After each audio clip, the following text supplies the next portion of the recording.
Warahmatullahi wabarakatuh. Ya, kami dari kelompok 10 yang akan mempresentasikan asesmen non-tes dengan observasi. Kelompok 10 beranggotakan yang pertama Rizka Melia Putri dengan 3 digit NIM terakhirnya 034. Yang kedua ada Biworo Hadi Putra Wibowo dengan 3 digit NIM terakhirnya 128. Dan kemudian ada yang ketiga Saida Lita Usil Arzak dengan 3 digit NIM terakhirnya 220. Baik, di sini saya akan membahas tentang pengertian non-tes. Menurut buku dengan judul Penilaian Pembelajaran Matematika pada tahun 2020 oleh Inteligensi Media. Nah, non-tes merupakan salah satu teknik dalam mengenali dan memahami peserta didik sebagai individu yang berkaitan dengan prosedur pengumpulan data untuk memahami pribadi siswa pada umumnya yang bersifat kualitatif. Dan untuk meningkatkan data siswa yang tidak hanya menyangkut hal-hal yang bersifat kuantitatif, biasanya juga berupa data kognitif siswa, melainkan juga menyangkut hal-hal yang tidak kalah penting untuk dikenali dan dipahami, yaitu data-data kualitatif siswa, seperti aspek non-kognitif dan lingkungan siswa. Selanjutnya, saya akan membahas tentang fungsi non-tes. Menurut buku dengan judul Penilaian Pembelajaran Matematika pada tahun 2020 oleh Inteligensi Media. Yang pertama, tujuan non-tes adalah satu, sebagai alat untuk mengetahui tercapainya tidaknya tujuan instruksional, di mana dengan fungsi ini penilaian dapat memacu pada rumus-rumus instruksional. Yang kedua, sebagai umpan balik bagi perbaikan proses belajar mengajar, di mana perbaikan mungkin dilakukan dalam tujuan instruksional kepada kegiatan siswa, strategi mengajar guru, dan lain-lain. Yang ketiga adalah menyusun laporan, di mana menyusun laporan itu sebagai pengajuan belajar siswa kepada orang tuanya. Dalam laporan tersebut dikemukakan atau kemampuan. Yang keempat, digunakan untuk menilai beberapa aspek kognitif, efektif, dan psikomotorik. Yang kelima, dapat memberikan pertanggungjawaban dari pihak-pihak sekolah pada pihak yang lain karena diperoleh langsung dari kegiatan belajar mengajar dan yang langsung. Baik, yang selanjutnya adalah saya akan membahas tentang pengertian observasi. Dalam buku Asesmen untuk Pembelajaran Matematika yang telah diterbitkan oleh UNESA University Press, itu menyebutkan bahwasanya observasi adalah kegiatan yang dilakukan untuk mengukur atau untuk melihat sejauh mana suatu pelaksanaan dari tindakan yang telah dilaksanakan dan untuk mengevaluasi ketepatan dari tindakan yang telah dilakukan tersebut. Jadi, pengamatan di sini bertujuan untuk melihat sejauh mana atau menilai sejauh mana kegiatan itu sudah dilakukan begitu. Dalam buku Evaluasi Hasil Belajar yang diterbitkan oleh Universitas Hamzan Wadi Press itu menyebutkan ada 2 tujuan dari observasi. Yang pertama itu untuk mendapatkan informasi atau data dari tindakan yang kita amati. Tentu saja ketika kita melakukan pengamatan, maka kita akan memperoleh informasi berkaitan dengan tindakan yang kita amati tersebut. Nah, dari situ kita akan mengumpulkan nih informasi-informasi yang kita dapatkan. Nah, setelah itu barulah kita menulis laporan hasil pengamatan begitu kan. Nah, kemudian yang kedua itu untuk mengukur perilaku kelas atau untuk mengukur kecakapan sosial atau social skill. Nah, social skill di sini yang dapat kita amati itu seperti cara berkomunikasi, cara berinteraksi, dan cara berkolaborasi dengan orang lain dalam lingkup pendidikan ya. Selanjutnya saya akan membahas tentang karakteristik observasi. Dalam buku Evaluasi Hasil Belajar yang diterbitkan oleh Hamzan Wadi Press itu menyebutkan ada tiga karakteristik dari observasi. Yang pertama itu memiliki arah dan tujuan yang jelas. Jadi ketika kita melakukan observasi, kita itu tentu sudah menentukan arah dan tujuan apa kegiatan observasi ini dilakukan begitu. Nah, yang kedua itu observasi bersifat ilmiah, di mana observasi ini dilakukan dengan cara sistematis, logis, kritis, objektif, dan rasional. Nah, yang ketiga, itu terdapat aspek-aspek yang akan diamati atau diobservasi. Jadi, ketika kita melakukan observasi atau pengamatan, kita itu akan menemukan aspek-aspek apa saja yang kita dapatkan dalam observasi tersebut. Nah, Selanjutnya, saya akan membahas tentang kelebihan dan kekurangan non-tes. Menurut buku dengan judul Penilaian Pembelajaran Matematika pada tahun 2020 oleh Inteligensi Media. Yang pertama ada sisi kelebihannya. Ada 3. Yang pertama, memberikan data yang akurat untuk disusun menjadi lab 2 itu adalah dapat menilai tidak hanya dari aspek kognitif, tetapi juga aspek efektif dan psikomotorik. Yang ketiga itu hasil yang dapat tidak hanya mengenai kemampuan kognitif, efektif, dan psikomotorik, tetapi juga hambatan yang dialami siswa dan pengenalan lebih dalam kepada siswa yang menjadi objek penilaian. Nah, adapun sih kekurangannya. Yang pertama, 1. Tidak semua guru dapat melakukan penilaian non-tes. Yang kedua, apabila objek penilaian mengetahui kalau dia sedang dinilai, maka data yang dihasilkan mungkin tidak akurat. Yang ketiga, kurang efektif untuk menilai siswa dengan jumlah yang banyak. Baik, masuk langkah-langkah observasi, yaitu berdasarkan buku penilaian pembelajaran matematika, terdapat 6 prosedur utama yang perlu dilakukan dalam asesmen non-tes dengan observasi, yaitu yang pertama, merumuskan tujuannya. Nah, menentukan tujuan yang spesifik dari asesmen observasi, apakah tujuan untuk menilai seperti keterampilan sosial, pemahaman konsep, atau perilaku tertentu. Misalkan kita ingin mengobservasi kerjasama siswa dalam kegiatan berkelompok. Nah, untuk kedua yaitu merumuskan kegiatan. Nah, menentukan jenis kegiatan yang kita amati. Pastikan kegiatan tersebut relevan dengan tujuan asesmen, seperti mengadakan proyek kelompok di mana siswa harus bekerja sama untuk menyelesaikan tugas tertentu karena misalkan tadi tujuan pertama kita yaitu menilai kerjasama siswa dalam berkelompok. Nah, untuk yang ketiga itu adalah menyusun langkah-langkah, merinci setiap langkah-langkah yang diambil selama proses observasi, termasuk persiapan, pelaksanaan, dan analisisnya. Nah, lanjut ke tahap yang keempat yaitu menyusun kisi-kisi. Nah, menyusun kisi-kisi atau menentukan indikator yang spesifik yang akan diamati. Indikator harus mencerminkan dari tujuan asesmen. Dan misalkan kita ambil indikator seperti partisipasi aktif dalam kerja kelompok, kemudian kemampuan komunikasi yang efektif, dan lain-lain. Nah, untuk yang langkah kelima yaitu menyusun paduan observasi. Nah, paduan observasi ini mencakup cara mengamati dan cara mencatat temuan berdasarkan indikator yang telah ditetapkan. Kemudian di langkah yang keenam yaitu menyusun alat penilaian. Nah, alat penilaian berupa lembar observasi yang akan digunakan untuk mencatat temuan selama proses observasi dilaksanakan oleh si pengamat tersebut. Kemudian saya juga akan membahas tentang jenis-jenis observasi. Dalam buku Asesmen untuk Pembelajaran Matematika yang telah diterbitkan oleh UNESA University Press itu menyebutkan ada 3 jenis dari observasi. Yang pertama itu observasi ditinjau dari kejadiannya. Nah, di sini dibagi menjadi 2, yaitu observasi langsung dan observasi tak langsung. Observasi langsung terjadi ketika si pengamat akan berhadapan langsung dengan objek yang diamatinya. Misalnya, guru yang mengamati peserta didik. Nah, di sini kan guru akan berhadapan langsung dengan para peserta didiknya ketika melakukan pengamatan.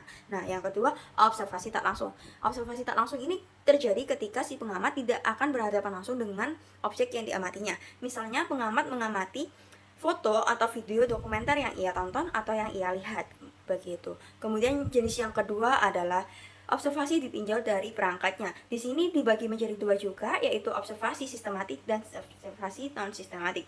Nah, observasi sistematik ini si pengamat akan melakukan observasi sesuai dengan sesuai dengan pedoman-pedoman yang telah ia buat. Nah, di sini aspek-aspek dari observasi itu sudah dicatat dan sudah digolongkan menjadi beberapa kelompok tertentu. Nah, kemudian ada juga observasi non sistematik. Di sini pengamat itu tidak menyediakan atau tidak mempersiapkan dan tidak membatasi apa saja yang akan ia amati. Jadi, aspek-aspek yang akan muncul ketika pengamatan terjadi itu akan pengamat tulis semuanya begitu. Nah, dalam pengamatan non sistematik ini, si pengamat itu harus merekam semuanya tanpa ada dikurangi. Nah, dalam pengalaman ini si pengamat juga harus berhati-hati agar tidak terdapat kekurangan dalam laporan pengamatan yang dia lakukan. Nah, di sini artinya si pengamat itu tidak memiliki pedoman dalam observasi yang dilakukannya. Nah, kemudian jenis yang ketiga itu yang ditinjau dari peran pengamatnya. Yang pertama itu ada observasi partisipan, di mana observasi ini itu ketika si pengamat juga ikut berperan dalam objek yang diamatinya. Misalnya ada seorang mahasiswa yang ingin meneliti lika-liku mahasiswa yang sedang mengekos. Nah, sedangkan yang meneliti itu juga mahasiswa yang sedang mengekos. Jadi, ketika si pengamat dan si objek yang diamatinya itu juga memiliki kesamaan begitu, atau memiliki keterlibatan dalam kehidupannya. Nah, yang kedua itu observasi kuasi partisipan, di mana pengamat itu akan berpura-pura mengambil peran atau ikut berperan dalam objek yang diamatinya. Misalnya, contohnya itu ketika ada seorang mahasiswa yang ingin menulis skripsi tentang lika-liku kehidupan wanita harapan. Nah, di sini mahasiswa tersebut juga akan yang akan mengambil peran kehidupan sesuai dengan wanita harapan yang ia akan tulis begitu. Nah, kemudian yang ketiga itu ada observasi non partisipan. Di sini itu ketika pengamat tidak ikut berperan dalam kehidupan si objek yang diamatinya. Nah, misalnya guru yang mengamati seorang siswa. Nah, di sini kan guru sebagai pendidik atau tenaga pendidik, sedangkan siswa itu sebagai murid yang diajar. Jadi, si pendidik dengan si murid yang diajar itu memiliki perbedaan. Nah, si guru itu akan mengamati si peserta didik begitu, seperti itu. Lanjut ke pembahasan berikutnya, yaitu contoh dari masing-masing jenis observasi. Yang pertama, ditinjau dari kapannya terjadinya observasi. Nah, itu terdiri dari dua jenis, yaitu ada observasi langsung dan observasi tak langsung. Sebelumnya telah dijelaskan apa itu seperti observasi langsung, observasi tak langsung. Nah, kita misalkan langsung aja contohnya. Misalkan untuk observasi langsung ini, kita misalkan tujuannya yaitu adalah mengobservasi kegiatan pendahuluan yang biasa dilakukan di dalam kelas oleh guru kepada peserta didiknya, ya kan? Nah, untuk aspek-aspek yang diamati dari kegiatan tersebut, yaitu pertama seperti siswa hadir tepat waktu dan siap mengikuti pelajaran sejak awal. Kemudian ada siswa sudah siap secara fisik dan mental saat pembelajaran dimulai.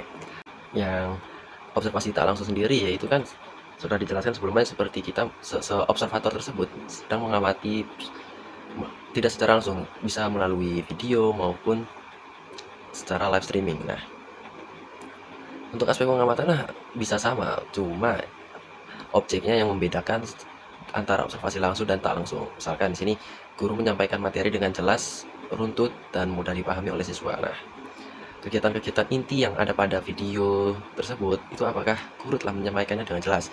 Ya, untuk contoh yang berikutnya yaitu yang ditinjau dari berdasarkan perangkat, antara lainnya kan sudah dijelaskan sebelumnya, yaitu ada dua, observasi sistematik dan observasi non sistematik. Nah, untuk contoh yang pertama, observasi sistematik sendiri, kami mengambil tujuannya yaitu untuk menilai keterampilan belajar mandiri dan penggunaan strategi belajar siswa melalui pengamatan terhadap lingkungan belajar, catatan, dan produk kerja mereka. Nah, dari kegiatan tersebut dibagi dua, yaitu ada kegiatan di si pengajar dan kemudian ada kegiatan si peserta didiknya, ya.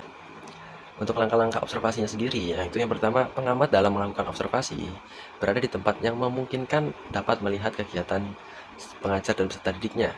Dan kemudian pada setiap 4 menit, pengamat kita tentukan mengamati kegiatan guru dan siswa, dan 1 menitnya lagi untuk mencatat kategori apa saja yang sudah sesuai dengan observasi tersebut. Kemudian ada kode-kode kategori dituliskan secara runtut. Jadi ketika mengisi itu kita tentukan untuk si pengamat ini mengisinya secara runtut pada kolom yang tersedia. Kemudian observasi dilakukan bersamaan pada saat guru dan siswa pada proses pembelajaran. Nah, misalkan untuk kisi-kisi observasi tersebut, misalkan indikator yang pertama, perencanaan dan penyusunan tugas, kemudian ada pemberian dukungan dan sumber daya. Aspek yang dinilai atau rubrik penilaiannya yaitu seperti ini. Untuk dari tabel-tabel yang sudah ada kategori indikator pengamatan tersebut, kita berikan skor akhir menggunakan skala 1 sampai 4. Perhitungan skor akhir menggunakan rumus skor yang diperoleh dikalikan 4 dibagi skor maksimal sama dengan skor akhirnya. Nah, ketika skor akhir telah diperoleh, itu kita sesuaikan dengan apa yang Permendikbud nomor 18A tahun 2013. Nah, untuk yang kedua yaitu adalah observasi non sistematis. Nah, yang membedakan observasi sistematis dan sistematis ini hanyalah untuk non sistematis ini langkah-langkahnya itu tidak ditentukan. Misalkan ingin pengamat bebas, jadi tidak perlu 4 menit itu mengamati guru siswa dan juga untuk 1 menit untuk mengisi kategori-kategori yang telah tercapai. Jadi non sistematis tersebut yaitu memberikan kebebasan kepada si pengamat tersebut dalam menilai proses pembelajaran pada kelas itu. Nah, untuk contoh yang kami buat di sini, tujuan dan kegiatannya tetap sama, dan kemudian kisi-kisi dari indikator yang diamati juga tetap sama. Hanya saja tadi yang langkah-langkahnya itu tidak perlu terstruktur dan tidak perlu bertahap seperti itu. Nah, jadi langkah-langkahnya disesuaikan oleh pengamat itu sendiri. Untuk penilaiannya juga tetap sama, yaitu ya menggunakan sesuai Permendikbud nomor 18 tahun 2013. Nah, untuk contoh observasi yang berikutnya yaitu ada ditinjau dari berdasarkan peran pengamat. Nah, antara lain observasi partisipasi, ada kuasi partisipan, dan observasi non partisipasi yang sebelumnya telah dijelaskan di slide jenis-jenis observasi. Ya, di sini akan memberikan contoh untuk observasi pengamat partisipasi, yaitu misalkan tujuan dari observasi tersebut adalah untuk menilai keterampilan guru dalam membimbing proses kerja kelompok, termasuk peran fasilitator, pemberian umpan balik, dan strategi pengelolaan kelompok. Nah, untuk secara partisipatif ini tidak diperlukannya tidak diwajibkan untuk membuat robek penilaian. Jadi karena si peran si observator tersebut ini berperan secara langsung pada saat proses pembelajaran. Untuk yang kuasi partisipan ini mirip-mirip yang secara partisipasif, cuma tidak separtisipasi dengan tidak 100% gitu. Nah, misalkan di sini saya mengambil tujuan yaitu untuk menilai keterampilan guru dalam membimbing proses kerja kelompok menggunakan metode pengamatan kuasi partisipan, di mana pengamat tidak terlihat secara langsung dalam kegiatan kelompok tetapi tetap berada di dekat kelompok untuk mengamati interaksi dan dinamika. Untuk yang non partisipatif, untuk non partisipatif ini si observator itu mengamati tanpa ikut campur, benar-benar tanpa ada keterlibatan dari si pengamat. Misalkan yaitu tujuannya untuk menilai proses pembelajaran, interaksi antar guru dan siswa, serta keterlibatan siswa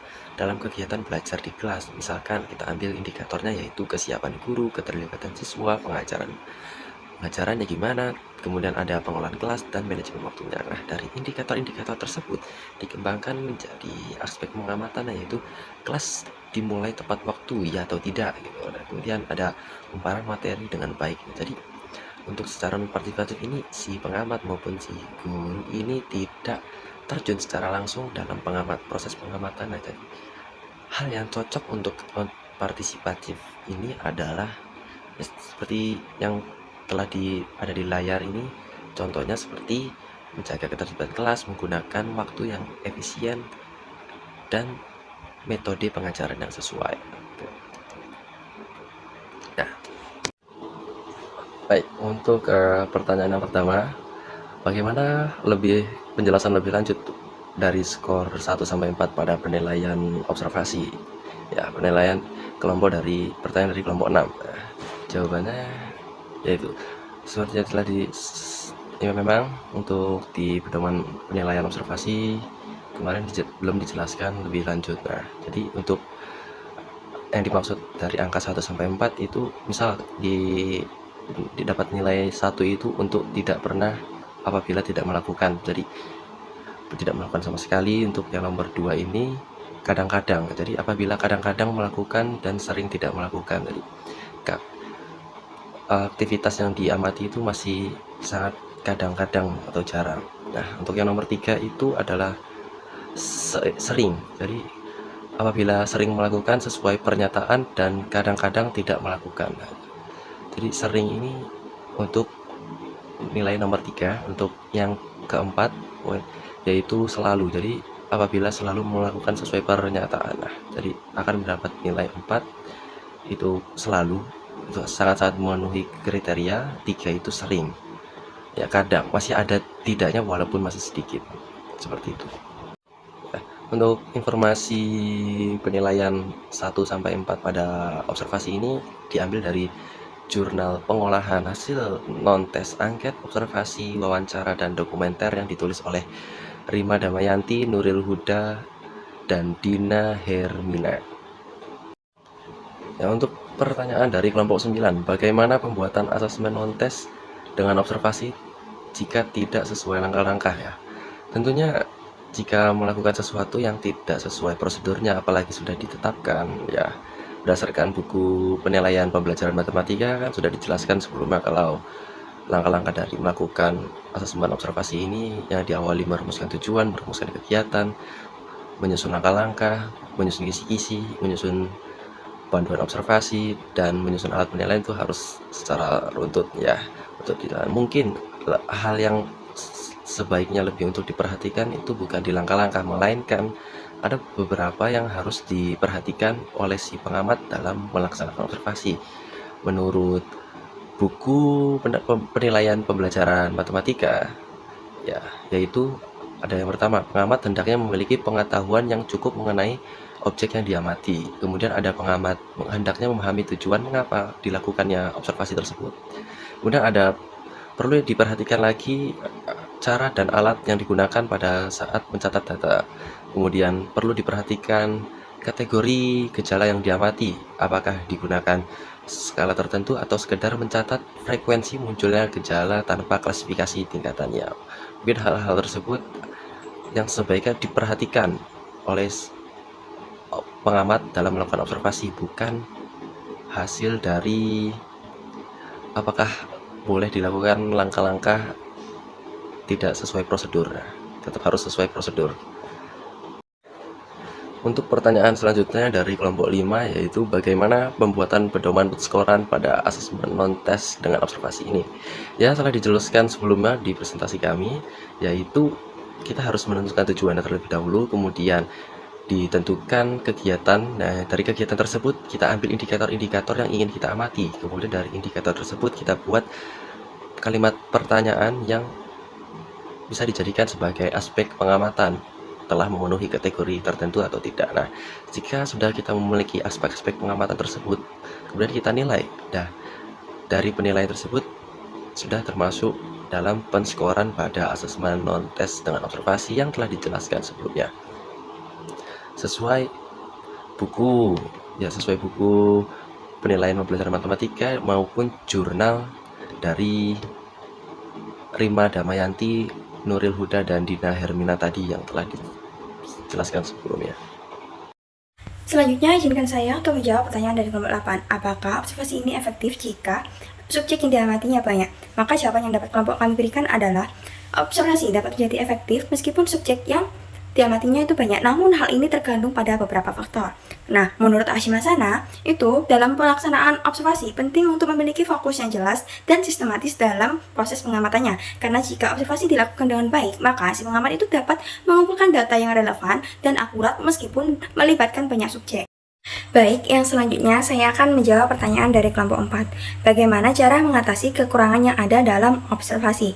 Maka jawaban yang dapat kelompok kami berikan adalah menggunakan teknik pengumpulan data yang sistematis dan detail. Misalnya, kita dapat membuat catatan lapangan yang teliti dan lengkap pada saat kita melakukan observasi. Hal ini dilakukan agar untuk mencegah apabila kita lupa ketika ingin mengumpulkan data-data tersebut. Kemudian yang kedua adalah dapat mengkombinasikan observasi ini, maksudnya hasil observasi dengan hasil evaluasi yang lainnya, seperti kita dapat melakukan wawancara ataupun kuesioner terhadap objek yang akan kita observasi. Dengan begitu kita akan memperoleh data yang lebih banyak serta tidak hanya satu data yang akan kita nilai begitu. Baik, sekian, terima kasih. Apabila ada kesalahan baik kata maupun ucapan dari yang kami sampaikan, maka kami mohon maaf sebesar-besarnya.